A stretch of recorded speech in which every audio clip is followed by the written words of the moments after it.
I'm Keith Christich, and it is my honor to introduce Michael Gungor. Michael is an artist, a composer, and an author. He leads the Grammy-nominated musical collective Gungor and co-hosts the Liturgist podcast and is the author of the book This, Becoming Free. Michael, welcome to you, man. I've been listening to you, following your journey on the Liturgist the last 10 years or so. So it's an honor to have you here. How are you?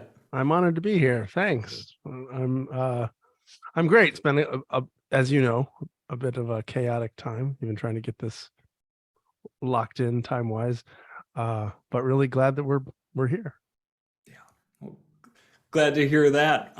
As we start this conversation, we're asking all of our guests the same question. What is a mystic? Well, I think I put in the title of the talk here, the conversation, that just to put a little spice into the pot. A mystic is an idea. It's an idea that I think is ultimately illusory, but as a description, it's a description of we could say the story of a mystic anyway is the story of a person who has experienced and who does experience communion with God, unitive experiences, if you will, where sort of the sense between Michael and not Michael, or Bob and Bob, not Bob's, whoever it is, that line gets sort of erased, where it just becomes the life of God, the love of God, or of the universe, or whatever, of life, whatever you want to call it, that unnameable mystery that is the ocean, as the mystics like sometimes have said, and it's not even that, sometimes you may have heard some, like the ocean metaphor is something that mystics use a lot. And I love the ocean metaphor for, say, sometimes people say we're all drops in the ocean. But in the mystical experience, it's more, you see that it's the ocean in the drops as well. It's not that hard boundary between my source and what I consider myself evaporates. And then somebody who lives in that, they often end up being kind of strange people, because, like St. Francis of Assisi, for instance, like he's up wandering in the hills and talking to animals, and because there's no actual fundamental divide between him and any of it. So he's not trying to stand above it or apart from, so that mystical experience can often create some interesting characters. Yeah, beautiful. And I mean, yeah, talking about moving from the power of the ocean rather than just the power of the finite drop, you're going to have an interesting life, lead an interesting life. Yeah, right. Yeah, there's nothing to be afraid of from there, because from the perspective within God, within the ocean, if you will, there's no the things like birth and death are stories within God. It's all just here. And I think that's why you hear Jesus say things like, you don't have to worry about tomorrow. Tomorrow will take care of itself. Like, look around. It's all alive. It's all, in a way, perfect as it is. So from that perspective, if you don't have anything to be afraid of, if death can't threaten what you are, death can threaten the body. Death can threaten our concepts and our constructs and our attachments, but it can't threaten the true life that you are. And when you see that, there's nothing to be afraid of. So then, yeah, you might be a little less controllable by society. Yeah, beautiful. Yeah, I mean, I think that's a freedom we all want on one level, and I think that's the power of the like mystical or contemplative orientation, is to be rooted in something beyond our finite mind, beyond our constructs, beyond our belief systems, beyond our religion, And so, yeah, what freedom that is. Um, I'm curious what you might think of. What's unique about the Christian tradition? I understand you swim in a lot of different waters, and so you world famous Christian musician. And what's unique about the Christian contribution to the mystical Mm. path? In some ways, I think it's a little harder to find a mystical path within Christianity than a lot of other traditions. But in that way, it's also, when you do find it, it is particularly sweet and particularly beautiful, I think. It's hard to find because, well, I was just in Europe a couple of weeks ago, and I've been there several times, but I usually like to try to spend some time when I'm there visiting old churches and cathedrals and stuff. So much art, and just the architecture is amazing. We don't build anything like that really in the world anymore. Things that take generations to build, and you know, at where every single corner and every single object is means something, and had a ton of energy and thought go into it. It's just beautiful. So I was sitting in some of these cathedrals and enjoying them, but also feeling how masculine, like if you kind of take the stereotypical masculine and feminine energies. When I talk about that, I'm not talking about gender. I'm not talking about people. I'm talking about energies, really. That I think we all have degrees of both masculine and feminine Mm-hmm. in us. And what we talk about when we talk about the masculine a lot of times is this sort of that thing in us that desires to transcend, to create space, to have like to put things into boxes, clean, like organized boxes, that sort of that's the masculine energy. And again, this is not men have this and women don't. Like it's everyone has degrees of this. Where the feminine would be more of the natural, we call Mother Earth. Mother Earth isn't made of boxes. Mother Earth isn't made of like steeples and Mother Earth is curvy and wiggly, like Alan Watts says. And so that what I notice in Christianity is this very like masculine, and when I say Christianity, I mean sort of what we think of as Christianity, what has been handed down, what gets labeled Christian, what has the power of the leadership of most churches, and tends to be very masculine. Even you have the priests that are men in the Catholic Church, and everything is about like conquering death, and you have this man on a cross who's being crucified, and it's on the walls, and it's like everything is this very masculine energy. And in that we like to box off God, even as though God is something that's not in the wiggly, feminine, earthy, dirty, Yeah. moment of life that we're actually experiencing in the reality of this moment. But is almost, God becomes this other, right? And in that, the biggest heresy possible is the life of the mystic, because the life of the mystic is actually letting go into the flow of God, where there is those boxes sort of disappear in a way. But those boxes disappearing that's like the scariest thing that could happen for the empire, like for the masculine structures that are going, well, you need to exist here and here, and this is how we control everything, and this is how it works. The spirit is not so boxable. So the mystic,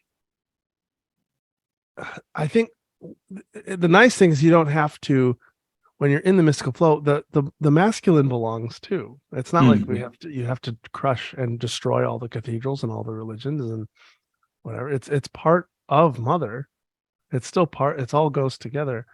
But in Christianity particularly, it does have so it has a very strong masculine structure that's beautifully, so thoroughly built for thousands of years. Amazing thinkers for thousands of years have put together like these structures that can be very useful. And you also have this mystical tradition that you can find in the books, and you can find, as I love that this conference exists, because there's not a whole lot of people who actually take the energy to be like, there actually is a mystical feminine tradition through Christendom, through the history. But I think it's also the path of the religion that we've named the thing after. I think Jesus was a mystic, and so it's just kind of ironic. It's fraught and with irony in what can be a beautiful way. It can be a tragic way. But when you find, oh, that's what Jesus was talking about, and you find it in all these little communities through, I've loved discovering more about like Celtic Christianity and different things that have been around a long time. And there've been people. A lot of times they're people that the church has, like tortured or killed or said were heretics. But there are people throughout the last couple thousand years who have run with the mystery that I think Jesus invited us into through the sacraments, through surrender, through life. And so I see Christianity as kind of a gold mine of little technologies that are available for spirit to remember itself, or life to experience itself in a way, if you want to say it like that. Jesus said, I've come that you might have life to the fullest. I think there's stuff in the sacraments, and even in the cathedrals, and even in the teachings and some of the ideas that can act as technologies that are very specific to Christianity. Things like caring for the poor. You don't find things like caring for the poor in Hinduism so much. And finding Christ in doing that, finding life in doing that. So Christianity has a lot of beautiful aspects to it. It just so often gets used like so many human tools do. You can use a hammer to build something beautiful, or you can use it as a destructive force against somebody else. And unfortunately, the gold mine often has been used against each other. These tools have been used we've turned plowshares into swords rather than swords into plowshares.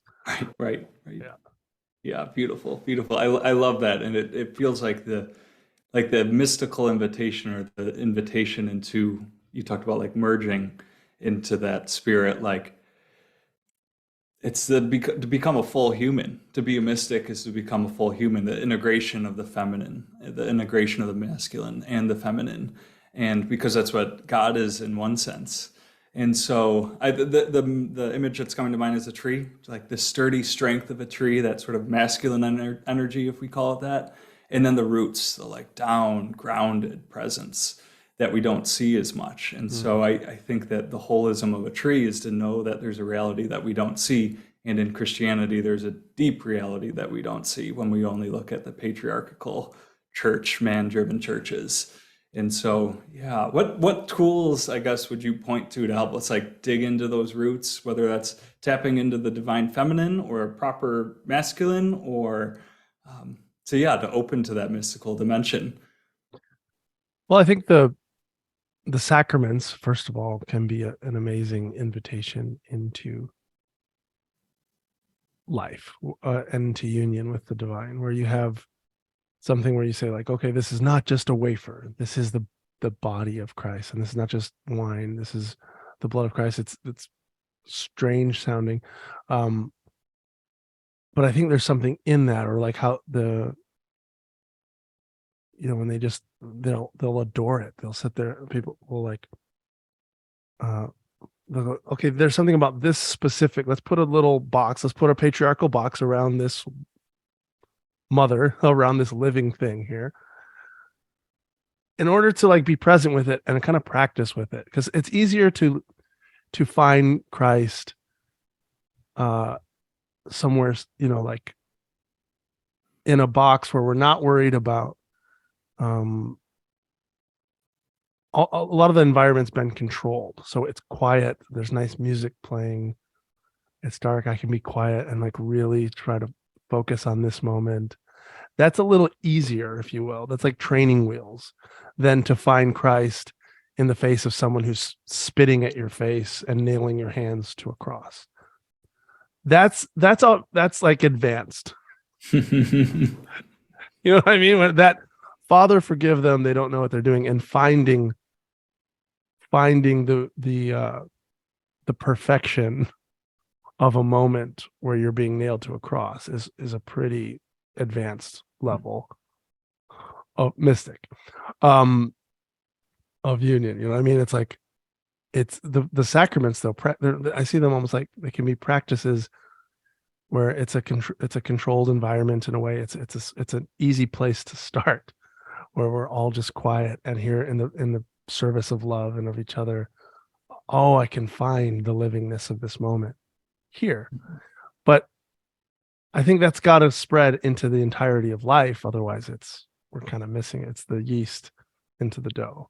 It's like for a moment, it's just this moment. And here's the danger even of talking about, like, I love that this conference is happening, but there can be a danger when you start even turning mystic into something that I want to become, like this other goal other than this moment. Is it can just become another idol. It can just become another way of not actually doing it, a way of not actually being present to the life that's here, to the love that's here. It can be a way of trying to achieve something when we're going, I want to be the whole human. That's not just, that's integrating all of this. And we put that into the future. We put that into some sort of conceptual box that this separate thing, can achieve in the future. And that's actually the energy that is keeping us from experiencing the life that Jesus described. This mystical, unitive life, where in this experience, when you're fully surrendered in this moment, and what you might describe as a mystical experience, it's not that, oh, I have finally achieved it. That's not the experience. It's everything is already whole and complete. And it always has been, and it always will be, because this is all there is. So there's nothing to achieve. There's no mystical union to get to. You're already in it. Yeah, that sense of like pre-existing union with God. And it's that like classic story of like the wave searching for the ocean. Exactly. Like it's going to get there someday, except wake up, slow down, be still, recognize who you are. You are that. Yeah. These practices, they're the tools and the instruments we have to just wake up to that reality that we're already immersed in. Yeah. And then so eventually any of it can become the sacrament or the practice, or like it literally can be anything, but anywhere that's a start, that's easy. Like for meditators, meditation can be a nice starting place where you have your eyes closed and you're focusing on the breath. Again, that's easier. Yeah, that is so important to say. I mean, our community, Closer Than Breath, like we're a contemplative prayer and meditation centering prayer community. We sit down, we close our eyes for 20 minutes, and we pray and we meditate without words. And so that's the starting ground. Like that's the training wheels. Then how do we move into our doing the dirty dishes, doing my baby's diapers? And that becomes prayer, that becomes sacrament. And then into the streets of protest and justice. And so I love that invitation into like the everyday ordinariness of life, because it's all sacred. It's either all sacred or none of it's sacred, as far as I'm concerned. I agree completely. Yeah. So that makes sense to me about the imaginary mystic, because that is a projection, like maybe someday. Yeah. Now the other thing we were talking about is, well, there is only God. So what does that mean? Yeah. So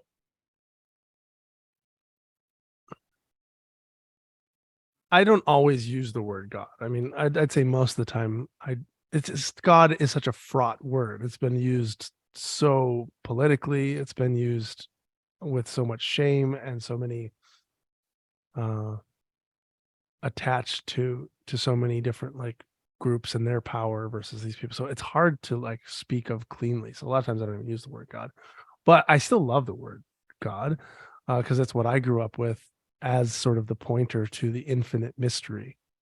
Um, that when we say like, why is all this here? What, or did something make this, or what's the deepest sort of level of reality? And we don't have words for it.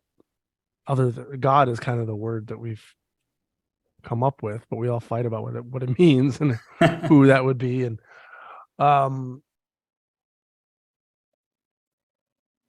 so all is God, though.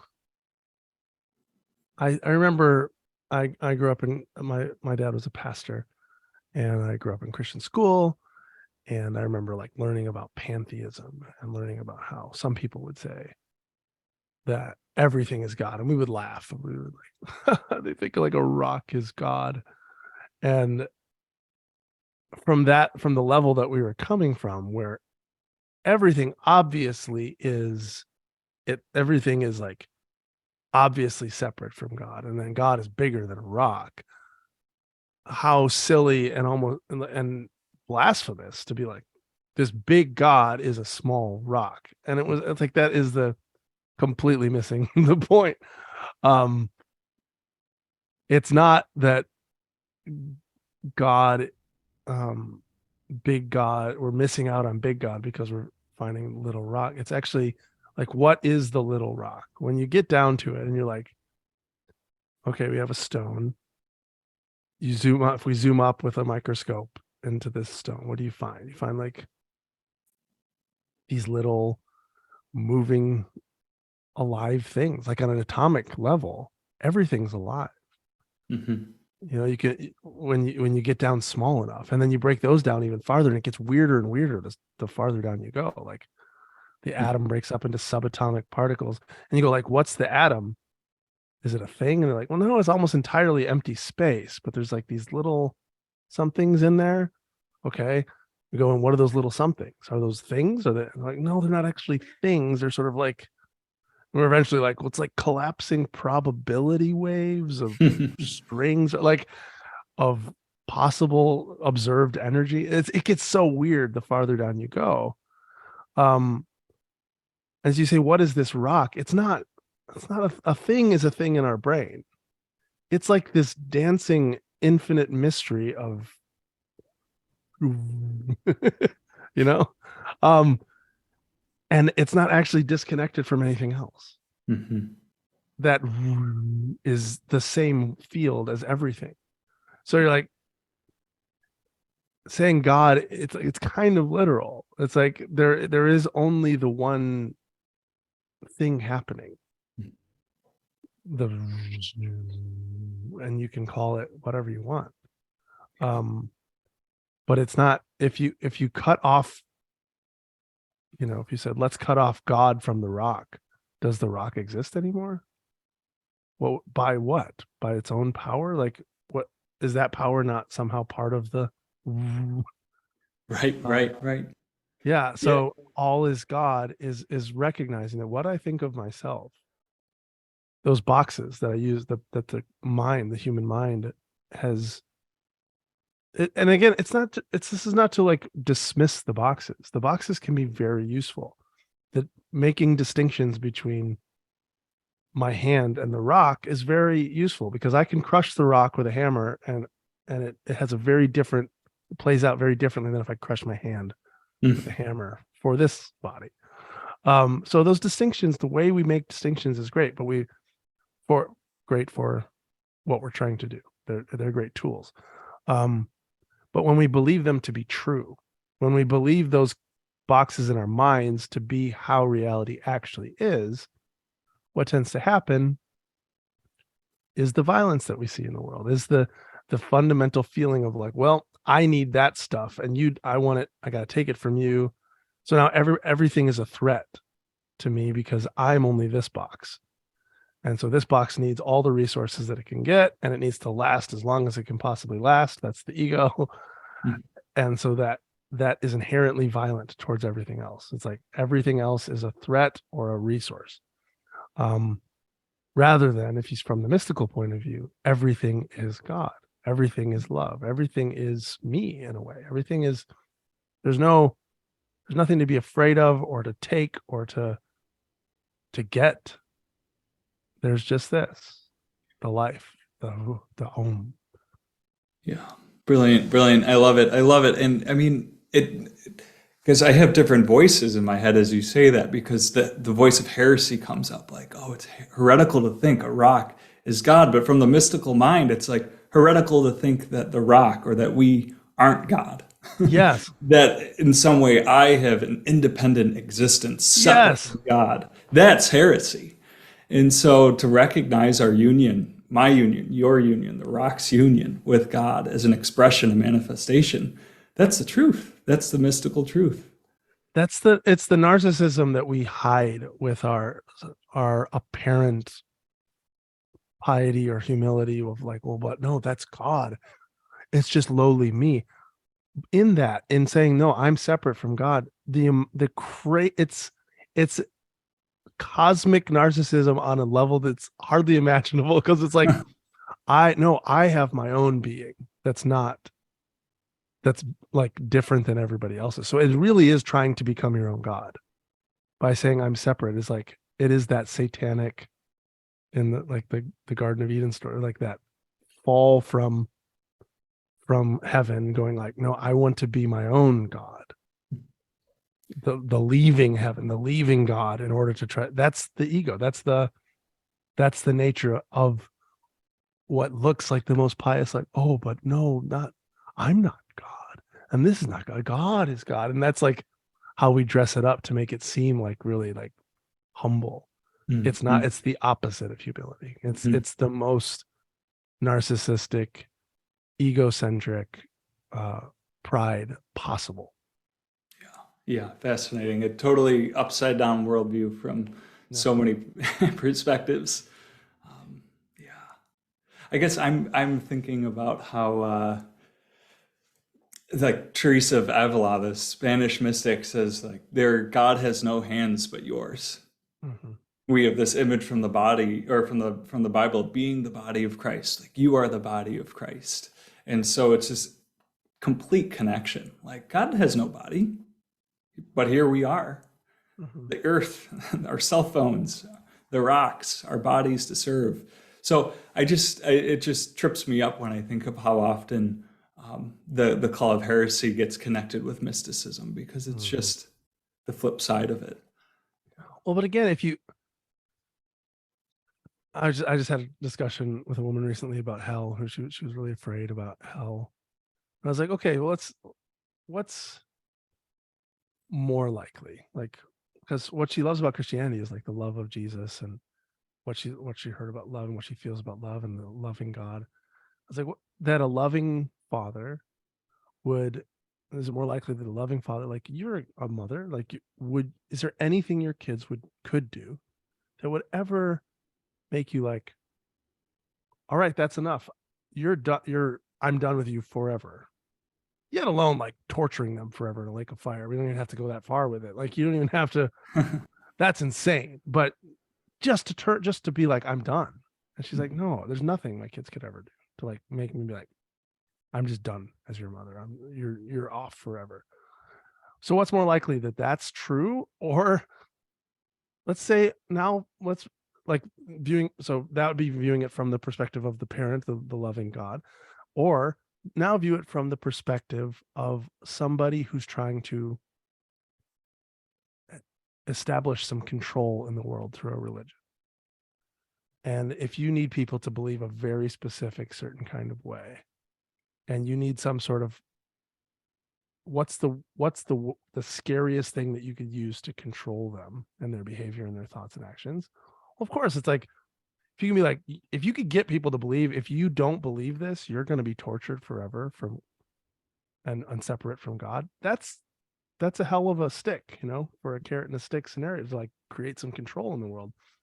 So what's more likely? It's like, what do you think? What makes more sense to you? To me, it makes far more sense. And so the same question about this heresy thing is like, who has something to lose from us finding our unity with our source? Well, people that are trying to commodify the source into something that they can use to control you. It's like, of course, that's the ultimate heresy. Because when you see that, when you see what you are fundamentally, you can't be controlled because you're the one doing it all. Mm-hmm. So it's you're uncontrollable as in the full mystical union, which is literally the most dangerous thing to that which is trying to control, that which is trying to box up the divine as something that can be sold or used for power. And so of course the power system is going to crucify its mystics. It's like always living. Richard Rohr talks about like living on the inside of the outside of the church. Like you're 1 foot in, you're 1 foot out. The mystics are always, people are trying to push them in, and they're trying to be like, no, we like some structure. We like this sort of, you talked about the boxes aren't bad. Like the church, when it's healthy, when it's mature religion, when it's a mature religion, it points to these realities. But the unhealthy, the immature religion is always pointing towards itself, pointing towards its own ideas, its own doctrine, and completely losing touch with that deeper dimension, with the roots. Yeah. And there's something about, like, let's take making love as a sort of metaphor of this, which even the Bible uses, like as like Christ and the church, like a husband and a wife. Like when you're making love, if you're making love well and in the most profound and beautiful way, there is kind of a blurring between the you and the I, right? Like it's two are becoming one, but not so much where there's not any conceptual, but like there still is, if my hair is caught on the bedpost, sorry, I'm getting graphic. We can still speak as though there are two people, like, oh, my hair is, can you move your hand? There's still that we can use the boxes. It's not like we can use the conceptions of God and the church and people as being like distinct, or I don't know, whatever's helpful. So it's not that just getting rid of the boxes. It's not that we can't have any theology or any kind of liturgy that's useful, even if it is dualistic in some way. We can use dualism. We can use these things, but it's when we believe them. It's when we like mistake the finger pointing at the moon with the moon itself. That we get into, but it starts to create suffering. So it's a messy thing to like engage with dualism, to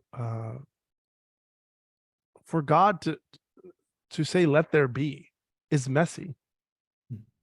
Like, and for that one to become two, and that two then to see itself and to become three, and that plurality that is within the unity, it's messy and there's pain, but the pain doesn't always have to come with the amount of suffering that the human mind creates. Because there's one thing to like experience the pain of it, hurt to give the pain of childbirth, the pain of love, that grief comes with love. It all there's pain inherent in it. But the kind of suffering that we do with our minds, where we're like, not only am I experiencing this pain, but I feel like I shouldn't be experiencing this pain. Mm-hmm. Not only does this moment have sensation in it that's like, wow, very visceral and very like, wow, everything's going, and that comes with sensation. But my mind's also going, but this isn't how this moment should be. I should be this other kind of way, or this isn't how it should look. And so my mind's in this loop as well. Of not only my body going, but my mind going, no, no, no, no. And that's the predicament that that humans have found ourselves in. It's like we've amped up the suffering to this level that hell really is a good description of. The weeping and gnashing of teeth. We have created a hell for ourselves, and the salvation. This is what I'm taking gold nuggets from Christianity here. The salvation from hell is Christ, because Christ is the unitive life that we all are. And when we surrender into that, when that part of us that wants to be apart from God, the ego, when it goes, ugh, we're back home. We're in heaven again, and it's within us. Yeah, that's so good. And now the imagery of the ocean's coming back up for me, because it's this sense that, like, the ocean, the one God, is large enough to contain the good and the bad, the beautiful and the ugly, the suffering and all the joy. Like, there's fish maybe making love, and then there's fish fighting in the ocean. And God is large enough to contain both of those. And when we only get lost as like fish swimming among the fish, life is really messy. But if we can recognize that sort of essential nature of our being as the wave, the wetness, the Christ, that essential aspect of who and what we are, put on the mind of Christ, right? To recognize yourself one with the ocean. So I think that play, that dualism of like life, of even language in our religion, like Howard Thurman talks about the original mystical experience, or the original religious experience, that we have this experience and then we come out of the experience and then we grab for words. And the words I grab for are God. I put it in Christian terms. It's the conceptual framework that we were given. Yeah. And so we have this sort of naked experience, and then we come out of it, into the duality, and then we have to create a story, create language for it. So it's incredibly messy. Yeah. But the beautiful part is, like, the coming out of it is just apparent. Because again, how can you ever leave God? Where could I go from your presence? Where even the hell is apparent and temporary, which is beautiful. It's like, we're having this out there experience. God is having the wildest 7 billion experiences right now on earth, most of which she's forgotten who she is. He's forgotten who, like, we're like, oh no, I'm out here riding this wave. But it's still just the ocean. It is still just. And so one of the techniques that I use sometimes, if I start feeling any kind of tension of like a should, or is this moment, like, okay, if I'm feeling angry, there would be I was in my Christianity of my youth, I would be more likely to try to push that away somehow, or be like, I'm sorry, Father, I surrendered this. When I'd say surrender, it'd be more like repression, or trying to push something out of this moment, which really was still just a resistance to what is. And so now if I notice that, if I notice the resistance, let's say I notice that, I'm going, oh, I don't want this anger. I don't want to feel angry. Where can I find a place? So one of the techniques I'll use is just to ask, is that what seems to be happening? Like, is that what's apparently happening? Because when you can find, okay, that's apparently what's happening in God right now.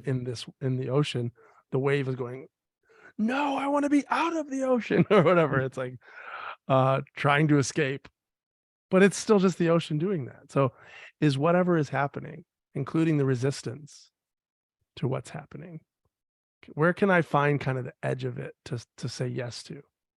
Where can I, if it's like, I don't want this moment to be like it is, okay, can I at least acknowledge that that's actually how I feel? Because it's if I'm lost in the no, and the no keeps cycling on itself. And I think that's some of the gold mine from the Buddhist tradition, is like the wheel of suffering, and how I think that reveals a lot of how the mind works, and what hell is like from the inside. And that attachment to what we want things to be like, that's not like this, keeps the wheel spinning, keeps that suffering going, where we're going, oh, I wish I wasn't feeling this way. Oh, I wish I didn't wish I wasn't feeling this way. It just keeps going. So where can you find the edge of like, can I just at least be like, I surrender to at least that's what seems to be happening. And now there's at least a little bit of space that's created. And now that yes can grow, rather than the no continue to just spin and spin and spin. Mm-hmm. Yeah, that's so good. And I mean, it points to me, I'm just thinking of Western culture in general that seems to live from like the neck up, like we are in our heads, we are mind and mental people, and the body says one thing and the mind says another, creates a story, a fantasy about something that will go wrong tomorrow or in 10 years that only exists in the head. And so how do we get out of that? And I think that's a lot of like the treasures of the Christian contemplative tradition, and universally among religious traditions: meditation, contemplative prayer, quieting the busy mind, getting beneath all the busy doing of our bodies, getting beneath the busy thinking of our minds, getting beneath the busy feelings of our emotions and heart, and getting to that sort of nakedness of being. And I think that's where we sort of get that. That's where the mystical mind or the spiritual heart comes alive, that we are being first, and that being is God's being. So that seems to me the path out of that suffering narrative. I mean, we have to learn how to pause the mind in a sense, to step back. So, do you have other resources on ways of doing that, or? Yeah. Well, even in that, like, I always kind of love going to the opposite side, and that's kind of part of even a tool in itself is,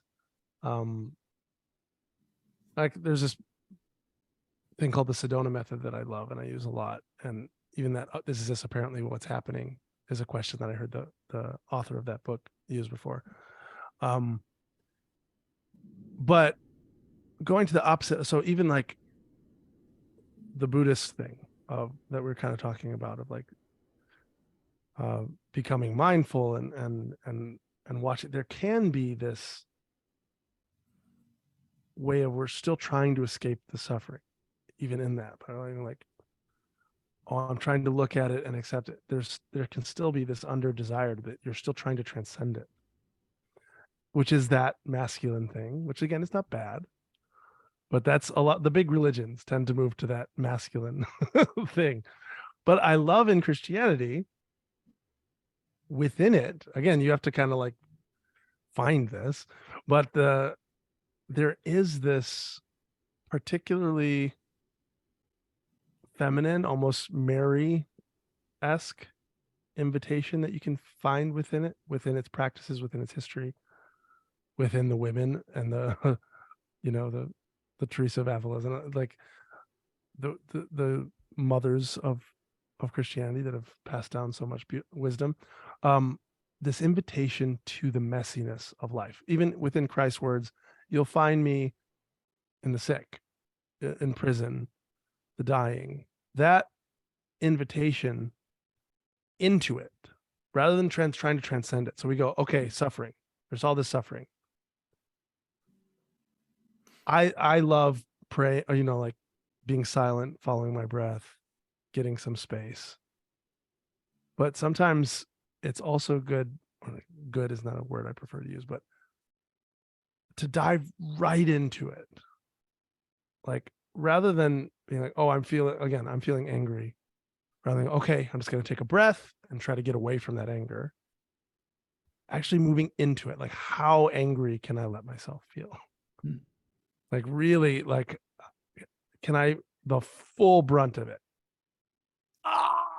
And letting your body like, and sometimes that's all it takes. It's actually, sometimes these things are very quick. And I do that if I feel anything, like, it's becoming more and more natural. Like, if any kind of anger starts coming out, what I just did right there is embarrassing to do in public, because you're all distorted and your face doesn't look cool or pretty. But I would much rather let that come through my body now than try to transcend it and oppress it. Because then what I find when I've done that in the past, if I feel angry, then I just sort of go, okay, well, mystical mind, mystical clear mind. So what happens is it just goes somewhere deep into my belly, and then later it comes out in traffic or when my dog does something, and like it just comes out in these weird sideways ways at unexpected moments, rather than if I feel something and I just let it be felt fully. And that's kind of the feminine approach. That's the embodied, messy, curvy, wiggly, lived life. And there's times that there might be times you can't do that. Like if you're, if you're teaching kids at school and one of them makes you mad, you might not be able to and just like go like leave the room for a minute and go into the janitor's closet. I don't know what you can do, but but this is how the masculine and the feminine can kind of cooperate with each other. Like sometimes, okay, I do need to take a breath right now. I'm gonna feel that later. That's a useful tool. But the more that I can feel it in the moment is better for me. Because I have typically been a person who's always tried to transcend my life rather than experience it. So that both of those paths of like the masculine and the feminine can be very useful tools. Yeah, that's beautiful. It makes me think of like animals that fight and then like shake it off. A dog goes into the lake and shakes off the water, and so I mean that's the sort of embodiment that we need. And like there's the angelic force that I'm thinking, like we're trying to be free of suffering, give me bliss. And that's the angel, and that's what we think of mystical. And really when we just need to honor our bodies, our bodies are intelligent and they're trying to communicate and flow too. So that like that tension between like the angelic and the animalistic, or the like human and the divine. No, it's like boom, one. Yeah. Emptiness is form and form is emptiness. It's like it's in the Heart Sutras or something. But it's like you can't, as soon as you try to like take one out of the other, it is the mystical that is embodying itself. Yeah. So they can't be separated. Yeah. Our friend Jane Woods is a part of this and speaks of Jesus as the master of the Western mysticism, and how Jesus is an embodied practice, not turning from the suffering of the world, but actually going towards it. And I think that's a sort of embodiment that I hear you talking about as well, that it's this both and. I mean, there's the transcendent and there's the immanent. There's the feminine and the masculine. There's the divine and the human, and yet we're about bringing it together. Yeah. And it is already together. Yeah. So. And it's very ordinary. Sometimes we talk about these things, and it's such lofty, beautiful language, the mysticism, and I'm having a unitive spirit experience. But I think these kind of things happen quite often, even in just most of our lives. Just those moments where you actually are engaged in your life in a way that's not, you're not thinking about yourself. You're not lost in your own head. There are moments all the time where you just get lost in a laugh, or you're eating something and you're actually tasting it, or in an orgasm, or in a sunset, or a piece of music, and you're just like actually experiencing it directly, not like putting a filter of Michael. If I listen to this a certain way, I'll be smarter and then I'll be more approved of, and you're lost it. Like that's the kind of the ego stuff. Yeah. But we all have moments where you're just you're just in the flow of it, the flow of life. And that's all we're talking about. It's just it's the most ordinary thing. It's life as it is. And you're already it. Yeah. We need a not so mystical mysticism. Like mysticism is too spiritual. We need a not so spiritual mysticism. It's just daily life, doing diapers, walking to the mailbox, whatever it is. And Yeah. yeah. And that I think is one of the unique contributions of Christianity, as I think of it as an embodiment and an incarnation, Yeah. that it's fully here now in flesh, spirit alive in bodies. Mm. Yeah, I've been I had to walk away from Christianity for a while in almost every way. Um, and it was actually mystics from other traditions that kind of helped me discover some of the gold mines from my home neighborhood, basically. They're like, as Christ said. And I was like, whoa, he did say that. After I had left and been like, yeah, Christianity is like baby religion. Let's find some other, more mature things. And then you hear these masters and gurus and whatever from different traditions talk about Christ. You're like, oh, so it's there. Yeah. It's there. As sometimes you gotta leave home a little bit though to appreciate it. Yeah. See it from a different perspective. Yeah. Yeah. Well, Michael, in a moment, I'll ask where people can connect with you. But do you have any closing thoughts here?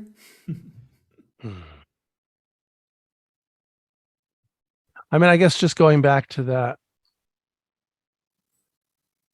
that idea that, when we talk about mysticism, it can sound like a shiny thing that's an other thing. That's the peace that passeth understanding is not something out there to be achieved. The kingdom of heaven is not something out there to be achieved. Becoming a mystic is not something in the future for you. This moment, you already are complete. You already are whole. Everything is. The life that you are is already completely whole and healed and complete in this moment. And if you stop resisting that just for now, maybe could you try it now? Just for a moment, just for now, could you stop resisting your life as it is? And that's all we're talking about. Michael, thank you. Amen to that. Where are a couple places people can connect with you and your work? Yeah, you mentioned I put a record out in November that is like the musical version of all of this. It's called Love Song to Life. So you could check that out anywhere you stream your music. That book that's becoming free, I think you probably get it on Amazon or something. Or the audiobook actually is probably my favorite way of engaging with that. Those are a couple ways. But yeah, you can find me on all the socials and stuff, Michael Gungor or Gungor Music. Yeah, very good. Well, Michael, thank you. An honor to be with you. And really treasure all that you've shared with us. So thank you so much. Thank you.